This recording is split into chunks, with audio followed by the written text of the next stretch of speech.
Hello, I'm Tamara Zoner, your host. I'm so glad that you are here for another edition of Spirit Cafe. Today, I'm introducing Risa Gaull.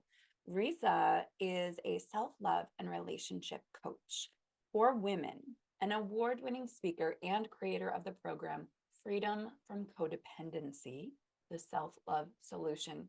She specializes in helping women release anything that has been in their way of experiencing the real, authentic love that they want in their relationships and helps them get the clarity they need to make the choices that are right for them.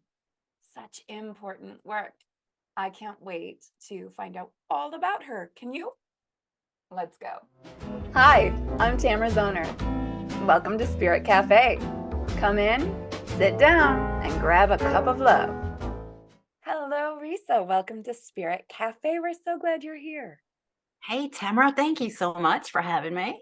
It's a pleasure. Well, I love to start with asking my guests to just tell us a little bit about you, the snapshot version, and how you got to be doing what you're doing now, because it's special work. And from my experience, nobody gets into this if they haven't had an experience of the opposite.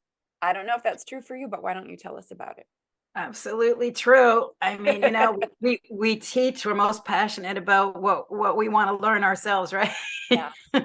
So yeah, my background's actually health and wellness, but I am now specializing in helping women really release anything that's been in their way of creating healthy relationships and really breaking free from any codependent kind of patterns. So that was my life experience. I was married to a man who struggled with alcoholism and depression, and I just did not realize, honestly, how much I was still depending on him for my sort of sense of security, my sense of self-esteem, or just for that love and that approval, until he really started struggling. And then I that was like the beginning of my realization of, I had to really work on my own relationship with myself.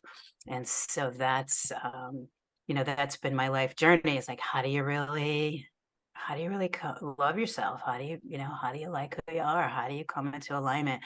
And, I've spent decades really trying to figure that out. And I feel like I've studied with so many different people, and I've learned so many different things. And it was really finally as a result of that experience and some transformational life coaching that I received, that there was some key tools and pieces that kind of clicked into place for me, which now then I ended up getting certified in that modality as a transformational life coach. And I just feel like I have so much that I've learned about how do you love yourself, and how do you really release these patterns, these Yeah, codependent patterns that exactly. really come from childhood.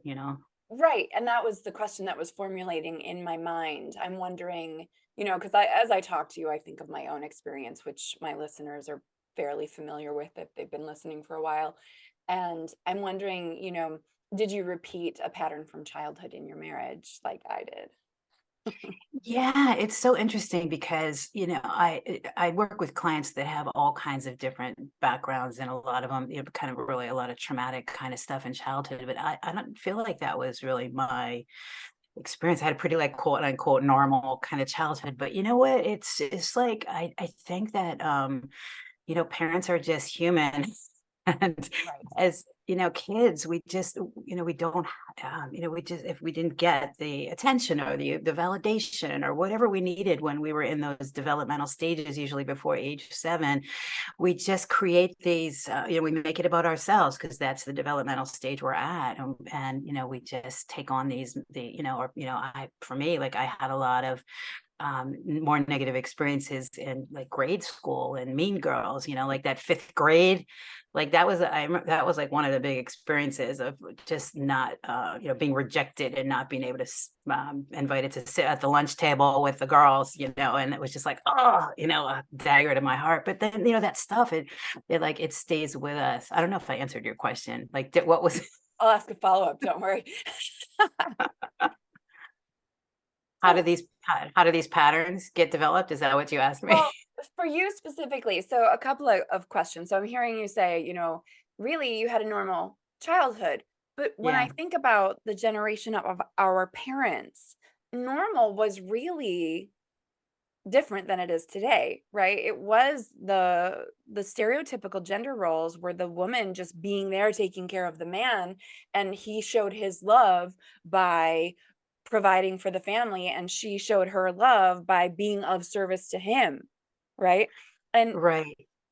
if you relate that to codependency, now would you share your definition of codependency? Because I think we all hear this word tossed around, but what does it really mean, I Risa? love that question so much because it's one of those nebulous words, and it was coined, I don't know, like I think in the 70s as a word to describe people who are in relationship with someone who is struggling with substance abuse, and so that kind of a thing. So that's how it originated. But for me, it's much broader than that. I feel like what the essence of it is comes down to is like when we're depending on another human being for that sense of love and approval, then we're off balance. We're out of alignment with ourselves because no, it's not, it's our own responsibility, like, no, and nobody can do that for you. That's what I learned. Like, even if your partner was showing up for you and showering you with all the love and attention that you wanted, it's only going to get you so far. It's like what we need on our deepest level is we need to feel good about who we are ourselves. That's why I remember after I got divorced, I was thinking about this word self-esteem, and I was like, oh, that's why they call it self-esteem. You can only get it from yourself. Yes. I love that connection. It really does have to come within from within. And when we're seeking that love and approval and acceptance outside of ourselves, that's where those codependent behaviors start to root, right? Right, right. And it's like we're automatically setting the relationship up for trouble when we're needing our partner to show up for us in a specific way and needing them to change or be different than how they're being. It's like everyone's responsible for their own happiness. And so that's like I have my little model of a healthy relationship. It's not two halves make a whole. It's two wholes come together. Where you overlap is your relationship. And around all of that is source, love, energy. And so for me, my journey has also been about that connection, my old connection with like what people might call your higher self or your, whatever, God, Here on Spirit source, Cafe, we call energy, it the yada yada. the yada yada. We boiled it down. John and I, when we first were doing this podcast the first year, we'd say, God, source, the universe, nature, whatever you call it, yada, yada, yada. And I so then like we that. started calling it yada, yada. Yada yada, it's like, because yes, we have to be, we have to have the tools to be compassionate with ourselves and to be, in loving relationship with ourselves, but we're bigger than that. Yeah. Like Wayne Dyer would say, and I'm sure your audience is probably all very spiritually oriented, but it's like we're a spirit having a human experience. We're not a human having a spiritual experience. So how do we connect with that larger essence and I feel like that's really, source is our source. Your partner's not your source. And so I feel like it has a lot to do with cultivating our own sense of that, of our own spirituality, and also just how to relate to our human, our ego self, or whatever you want to call it. Yeah, I love that. And it makes Self-compassion. me think Yeah. of, love as source is also often called just love with a capital Mhm. L. That Yeah. love lives within. And when you're connected to that deeper love, self capital S, God, source, yada yada, the that that can't be broken, Mhm. right? God doesn't walk Mhm. away. You don't Mhm. walk, I mean, sometimes we do walk away from ourselves. We really do. And Mhm. if we can just remember and connect back in with that love, that source love, then Mhm. it's all good. we're It's okay. all good. Source love is the only thing you can really depend on. Like that's not a codependent relationship. That's what we need is that source love. Everything else is, I think, is like codependent to some degree. That's not to say that we don't need people and that, we don't all want to be loved and approved of. And a relationship can't be wonderful, but I always say it's like you're the cake, your relationship's the icing on the cake. So Yes, you got, that right? same metaphor. I always, because I teach self-love too. It's part of Hmm. happiness. And Hmm. and I always say, you come to the table as a fully baked cake. You're not waiting for the eggs to finish you off. The relationship, though, because you can eat that cake just on its own, right?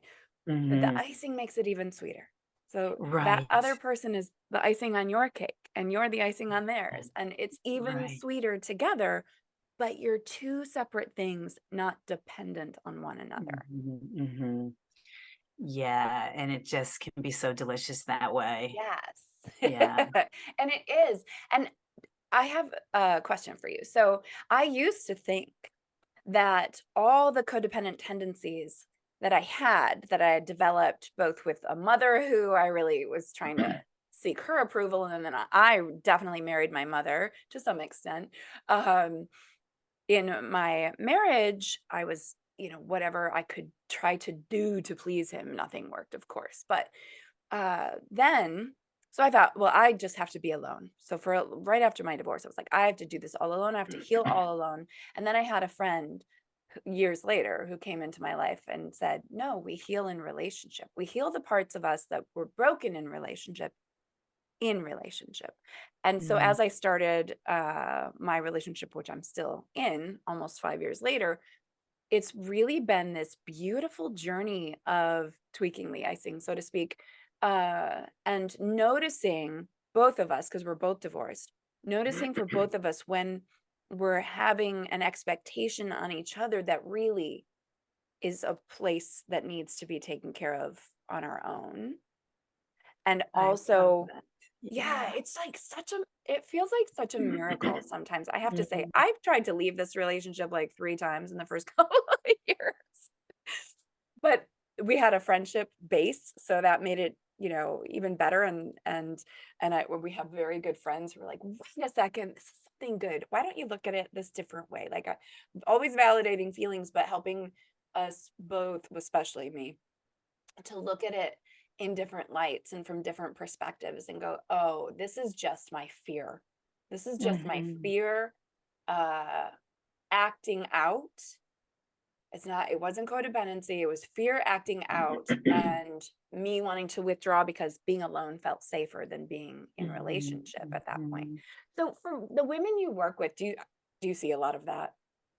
Yeah, of course, it's such great awareness. That's what fear will do. It will, it's like it would just much rather keep you safe and not involved with anybody. And I love that so much that your relationship, if two people can come together in a conscious way that way and have the skills to be able to communicate and just you know what we've all got our stuff and so it's gonna come up and relationships there I feel like just such amazing growth opportunities. And so, but when we can create it as a safe container to be able to do that growth work together, that is just the best. It really And is. yeah. I'm realizing that I never actually, as much as I believe in creating your ideal life and manifestation, there Mm, was this part in my heart that didn't really believe that this level of a relationship was possible for me. mhm, I mhm, had witnessed it in a couple and thought, well, it's out there, so maybe, mhm, you know. But as we progress, it just gets better and better, and our mhm, communication deepens, and he's willing to work on his relationship with himself, and I'm consistently working on my relationship with me, and then to bring it into play together, like it's really buttercream. It's like the best mhm, buttercream icing. mhm, mhm. It's so beautiful, but yeah, it's scary, and I actually I am not dating. I haven't dated really, for a long time. I just been working on baking my cake, but I Yeah. think my cake is I think it's probably baked enough. Hmm. Mhm. And so I know that, there's a few more things, like, I just don't wanna complicate right now with my life. Like, I just really wanna there's some things that I just wanna focus on and feel like I'm really, in that place where I'm ready to invite someone in and compliment my life. So I don't know, maybe not quite ready. I think when you're ready. Well, and I think whether you know it or not, when you come Mhm, back to source, source will provide that opportunity for mhm. you when you actually are ready, whether you know it or not. And Good I always point. tell my clients, okay, so because I often work with divorced people, people Mhm, like us are attracted to us. mhm, And they'll, one of them specifically, she's done such amazing, she was betrayed in her marriage, had a total life upheaval in the divorce that she didn't even want. And so she came to work with me because she said, I am in so much pain, I'm grieving so much, and I don't want to repeat this. I don't want to bring all this baggage into a next relationship. So for a full year, almost a year and a half, she just had the mission of healing her own relationship with herself. And then she mhm, got to this point where she was like, well, if I date, cool. If I don't, cool. But right now I'm like working on, learning this new thing to bring into a new business. And I'm really, really happy. She was happier than she's ever been alone. And then she kind of had, she said, I don't, she was very firm, like last month. I don't know. I'm not going to date. I'm not ready yet. I'm going to finish school. I'm going to start this business. And then an opportunity arose, and it felt very natural. And it was actually very similar to mine. We were friends. She was friends with the guy. They'd been mhm, hanging out, going to mhm, dinner now and then. And, as things happen, they happened. And mhm, a couple of weeks later, she feels really good. Like it's natural. It feels mhm, natural. And mhm. she's able to make the space because she's a fully baked cake. Yeah, that's such beautiful. I feel like that's how it works. Yeah, And so, yeah, I know it's just like when you're ready, things just show up. That's how it works. they So do. you And don't really whether we have know to. it or not, people say start before you're ready, but in a spiritual sense, it's source that knows when we're ready and Mhm, provides us those stepping stones to move toward mhm, what we need to grow, mhm. to continue to grow. And so, Yeah. people watching this, this might be source going, hey, maybe it's time for you to take a deeper look at your own relationship with yourself and self love. And so, tell us Mhm. more about what you do and how you work with people. Yeah. So I have a program that I created called Freedom from Codependency, the Self-Love Solution. And so really it's just about first of all, just kind of raising awareness about what are my patterns, where am I having these tendencies to be codependent, how is that showing up in my life, so we can start to just first of all raise awareness. And then it's really, also understanding, like, how to be compassionate and how to start to release some of these patterns, and really just understanding, like, it's not your fault, you Right. know?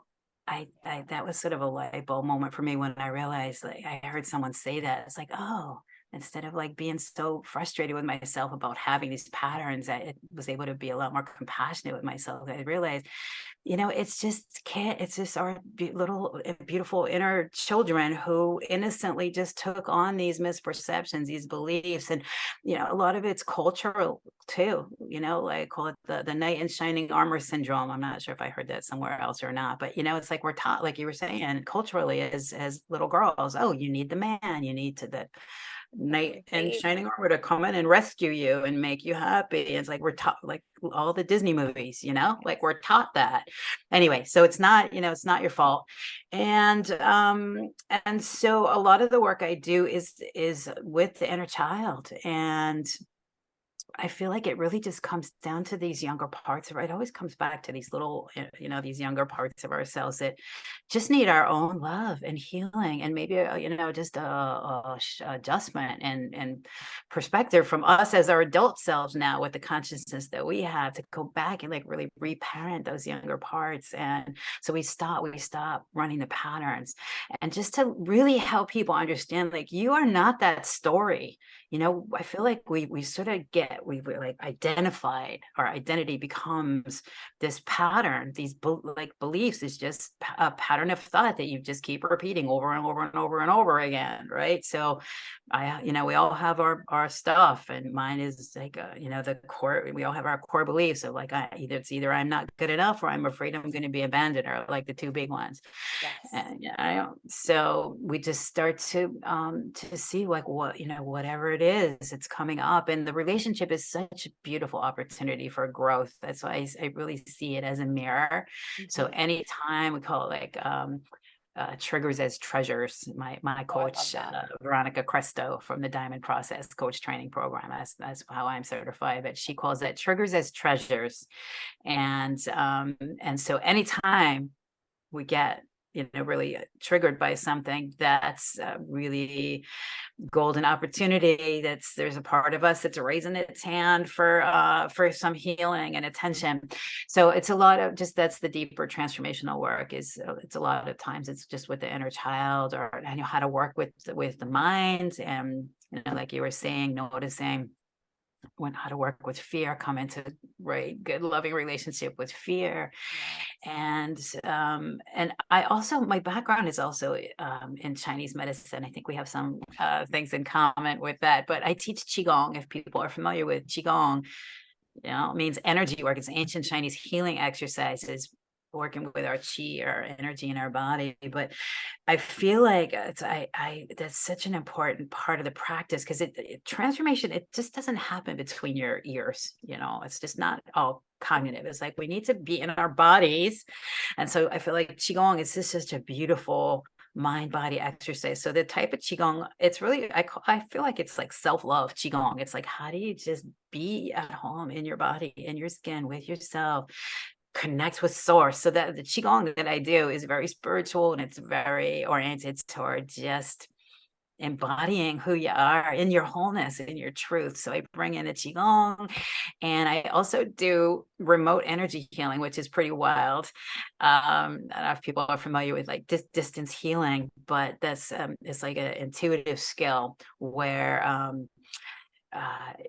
we talk on the phone, and then we hang up the phone, and I just have you lie down for like an hour, and then I can tune into your energy field and feel like in your body, like where your blockages are, and just clear them.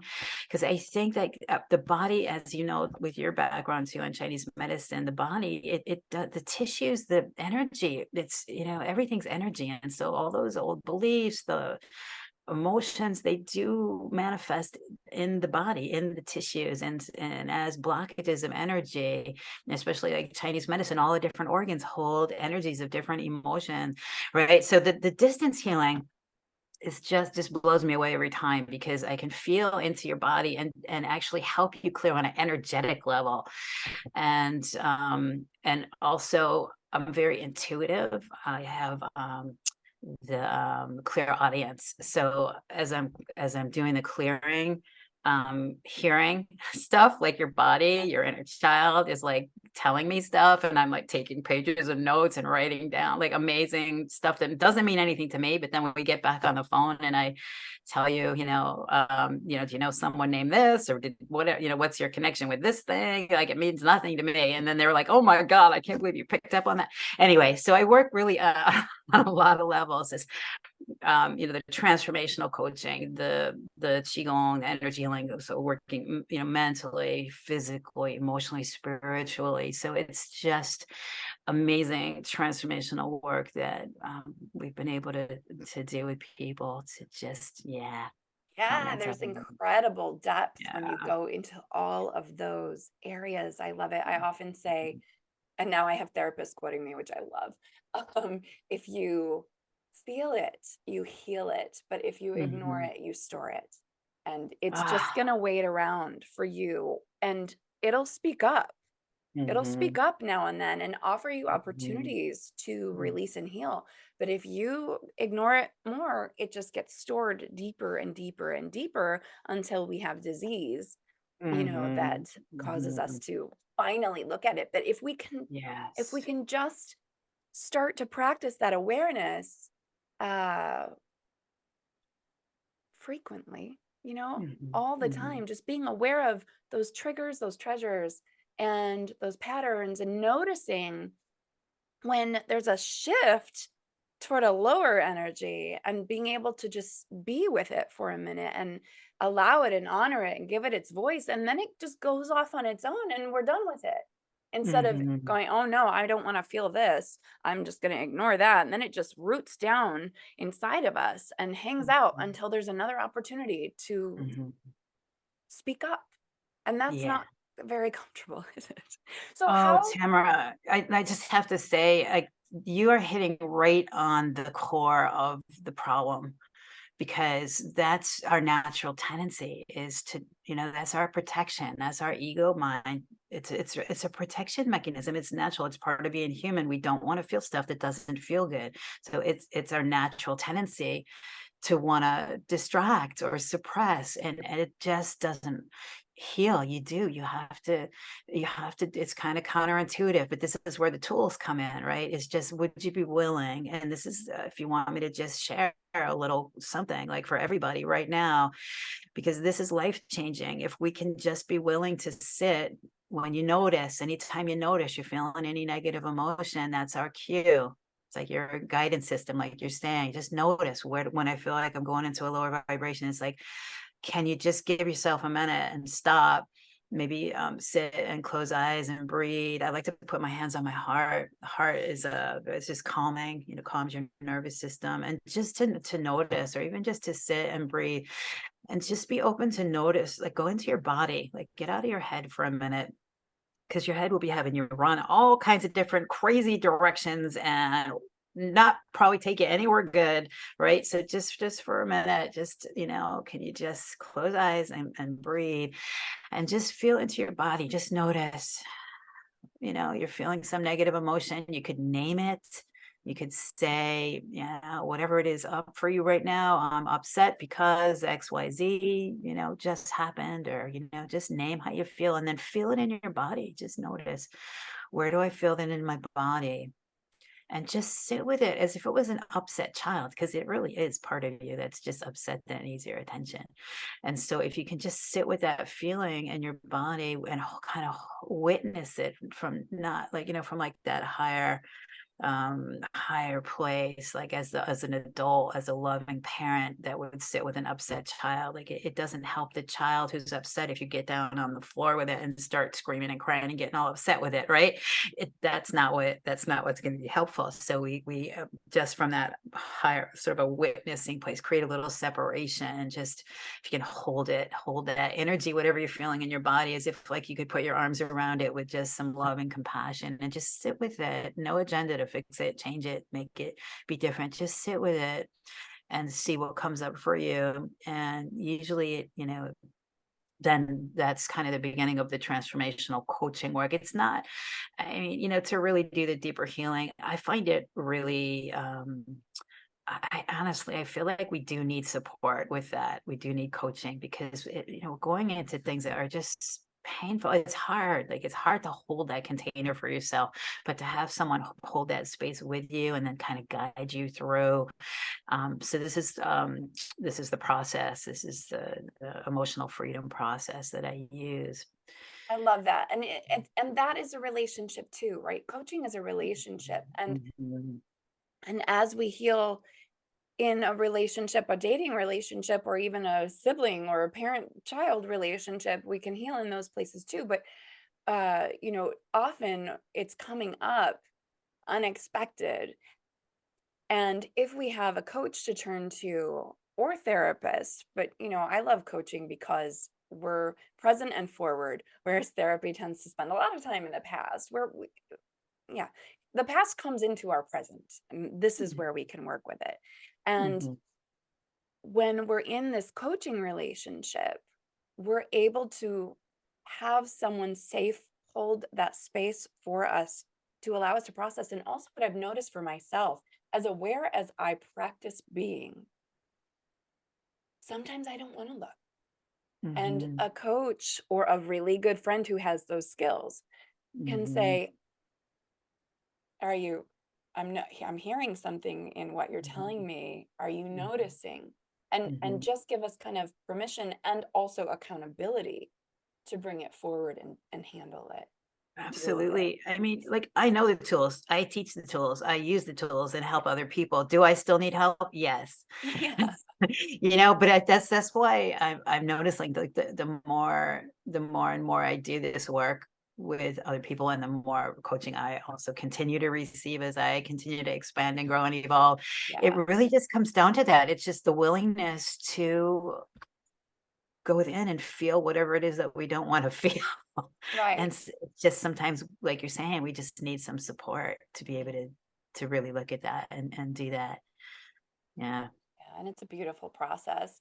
And it I sure love that is. you started, what you do with awareness, and you talked about becoming aware of codependent behaviors. How do we do that? So what are some ways, like when I teach happiness, I share about showing up as a victim or a victor, and I demonstrate certain behaviors that show you clearly that you're being a victim. So what are some clear behaviors that people might notice themselves doing but not connect the dots until now? Mhm, mhm. That that kind of tells them or alerts them that they're behaving in a codependent way. Yes, thank you for asking that, because, like, traditionally, things that would be considered codependent behaviors are things like, well, like I said, at its root is just that need for love and approval. That's the root of all of it. That's Mhm. like the essence of it. But how it shows up in terms of patterns maybe mean like, either I am feel like I need to be like overgiving. That's like the big one, is just feel like I'm sort of last on the list of self-care. I have to take care of everybody else, and I'm last on the list. And as women, that's another thing that's kind of part of our DNA and kind of a lot conditioned into us too. But it really, like, how it shows up for you really depends on your patterns and what your experience was in childhood. But that's a big one, is just the overgiving, or um the other really big one is, oh, here's Diamond. Here's my kitty. He's coming to say hi. Do you want to say hi, Diamond? We're talking about codependence. People pleasing. Are you see cats? They don't have any trouble with that. They're They not do into not. people pleasing at all. But like that's my big one, is like that's really the big one, is because why? We're looking for that love and approval, right? So Right. that was my big one. Like I will do anything. I will be that chameleon. I will show up, and not anymore. This is how it used to be. Right. But like, I just felt like I'll morph into whatever you need me to be. I'll say whatever I think is gonna please you so I can have your approval. Like, Yeah. God, I spent so many years like just needing that because It I feels didn't like know how to that. give it to Like myself. an strangle is Ugh. exactly how it feels. It's this pressure, this strangle, like you can't breathe because it'll never be complete. It'll never be You'll complete. never get it from out Yeah. there. You'll never get it. So, so that's like, I think we all kind of do that to some extent. Is like, we're all kind, and as humans too, that's sort of part of our, our survival mechanism. We need approval from people because we need people, but we Right. want it to be a healthy interdependence. So, but like the approval seeking, if you notice yourself looking for, approval seeking, or the people pleasing, like, I think that's big. That's a big one. That's pretty common. Is.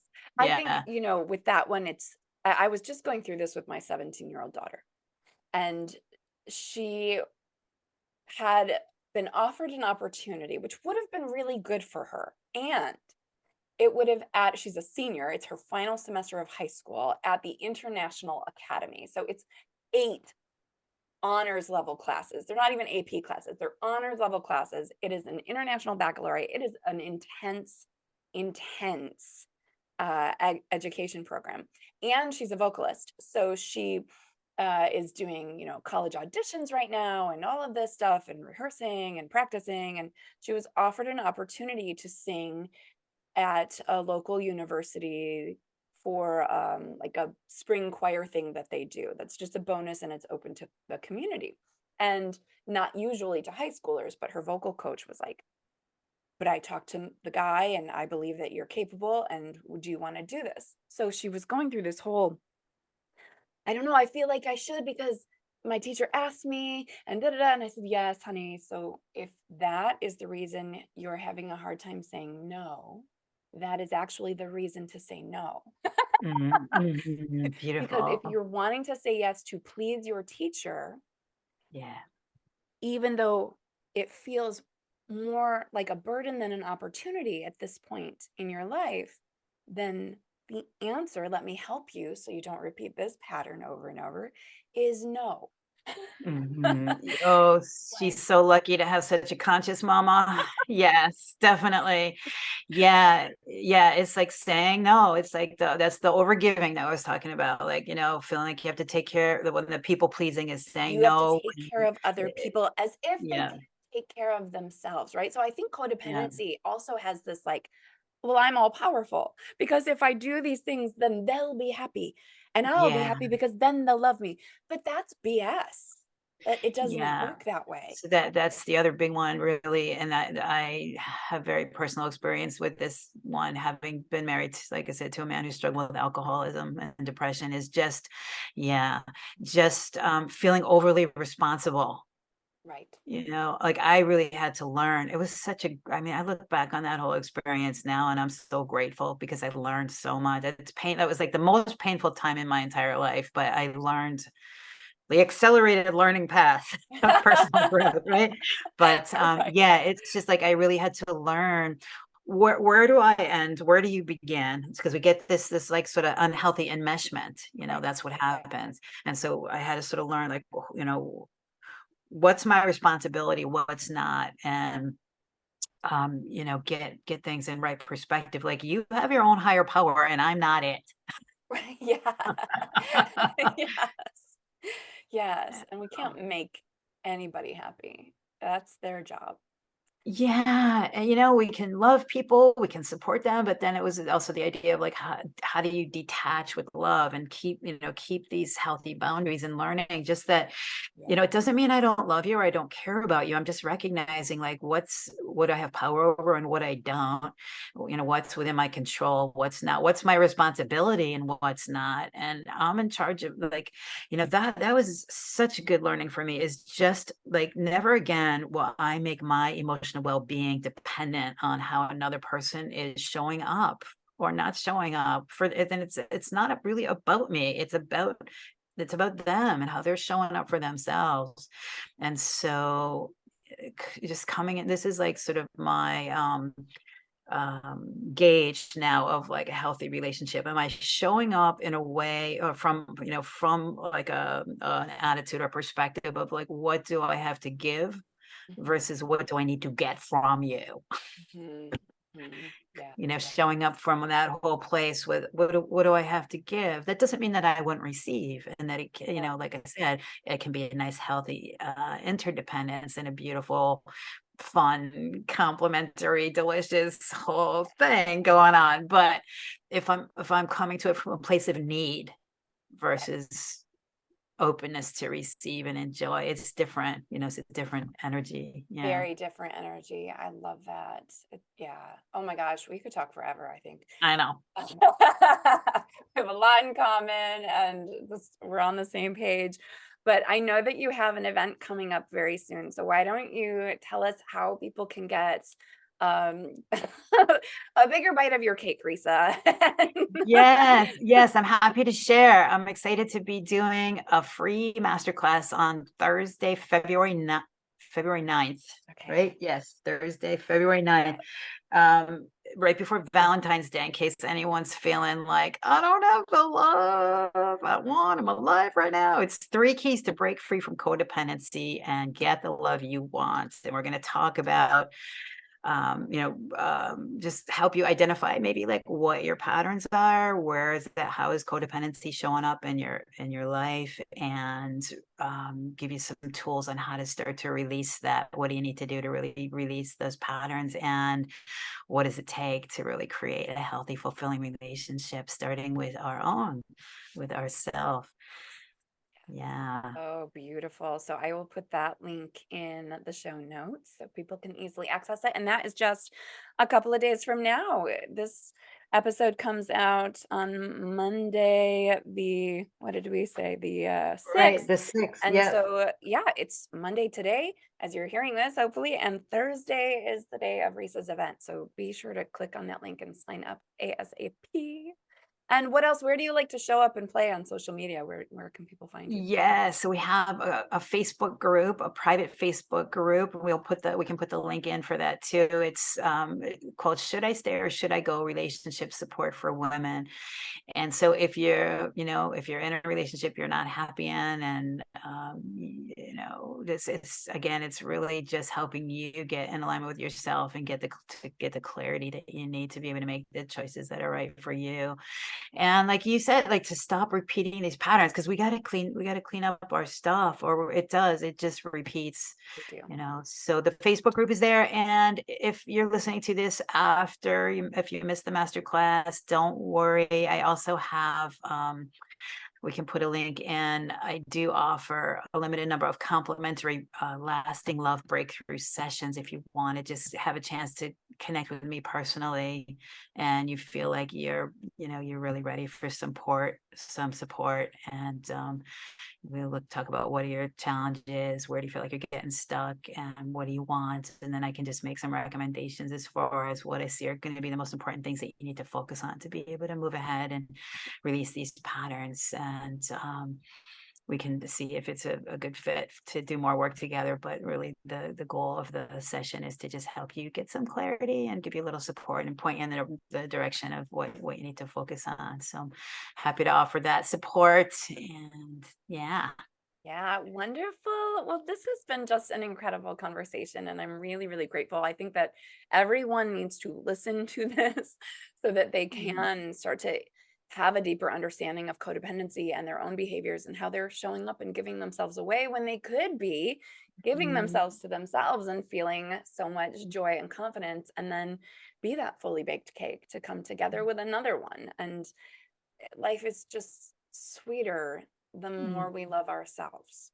Mhm. So thank you for Beautiful. sharing what you do and for doing the work that you do, Risa. I Thank appreciate you so you. much, Tamara, Right. for having me. And thank you for all the beautiful work you're doing too. And this has been icing on my cake today, darling. So thank you so much for having me. Lots of love to you and to everybody. And yeah, Thank you. take good care of you.